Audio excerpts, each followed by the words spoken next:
Alright, welcome back to another video. Let's talk about Loki Season 2, Episode 3. This was definitely like the best episode yet, I'll agree. And I also like the acting like all around, the performances as well, especially from Jonathan Majors. But it was also kind of a confusing episode, and like I think I started to see some of those like writing, poor writing that like I don't really enjoy in the MCU. And I'll talk about it more later on in the video. So let's jump right into the plot. So basically, in this episode, Renslayer travels to 1868 on the Sacred Timeline to give a young version of Victor Timely the TVA handbook. And we later learn that like He Who Remains instructed Miss Minutes to tell Renslayer to do this before his death. So he kind of planned this. And and then Loki, Mobius, Renslayer, and Miss Minutes travel to 1893 on a branched timeline at some theater where Victor Timely is doing a display of a prototype of the time loom that we see in episode 1. Somehow Sylvie finds them later on because so now some questions I had while watching this, like at this time, was why did it say branch timeline instead of sacred timeline? Because if you were watching the episode, it differentiated between sacred timeline and a branch timeline whenever a character was in either. And so like Renslayer traveled to a sacred timeline to like 1868 on the sacred timeline, but then it later said 1893 on a branched timeline. So this is what I was talking about, it being confusing because like what is the difference?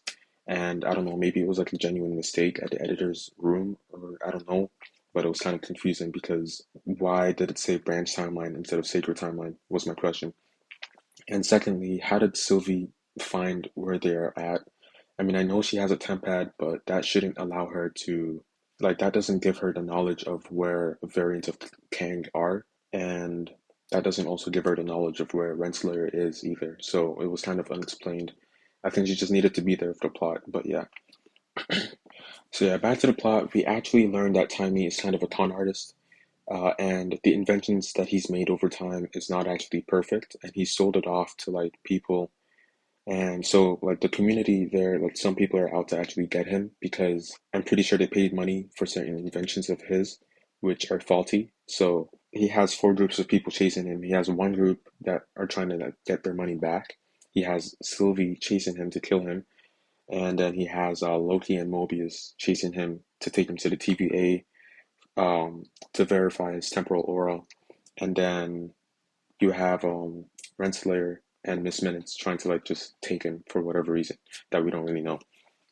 And yeah, so skip a little bit forward. Loki and Mobius lose track of Timely, but later find him at a laboratory where he's staying with where Renslayer is currently holding him hostage and about to kill him because earlier in the episode he backstabbed her because he betrayed her, just put it simply, and she's trying to kill him now.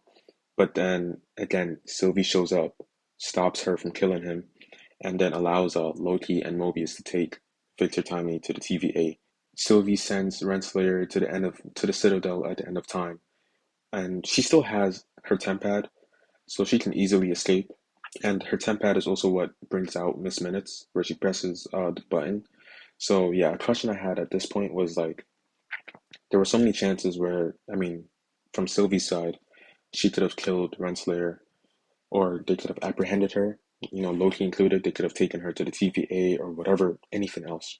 And then again, when there were so many, like there were also so many chances where her tempad could have been taken from her, because that's exactly what enables her to foil the plans of the TVA, of Sylvie, of anyone else, and that also gives her the ability to escape wherever you place her, and that also gives her the ability to summon Miss Minutes, who has like future knowledge of like any event, and who is also helping her to bring He Who Remains, like a variant of He Who Remains, back to life.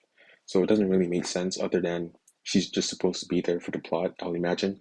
But then this is what I'm talking about. Like, I don't want this type of writing where it's like it just bypasses like the logical thing to do for the sake of the story. Like, I want different writing where it's like kind of makes sense why this happens. And this is what I feel like I've just been seeing in the MCU. And this is what I think is contributing towards superhero fatigue as a whole because it's just seeing the same thing over and over again, but slowly getting worse over time and not making sense. So people just get tired of it, and people are starting to like recognize these patterns of things not making sense. So yeah. So yeah, that's basically about it for the episode. Um well, it ends off with Miss Minutes telling Renslayer that she knows a secret about Renslayer, and then that's where it ends. We don't know the secret, but yeah, that's basically where it ends. Again, I enjoyed the episode. I liked seeing Victor Timely and the variant of Kang. I really like the character Kang for some reason, and I mean I like the acting as well, and also I think Jonathan Majors does a good job like making his characters very different, kind of like Tom Cavanagh from The Flash and like the different Wellses. It's like really cool. And yeah, that's about it to be honest. Like I enjoyed it, but like I hope I don't really see more of that type of writing where it doesn't make sense and it's just thrown in there for you to ignore. So yeah, that's about it. Peace. God bless.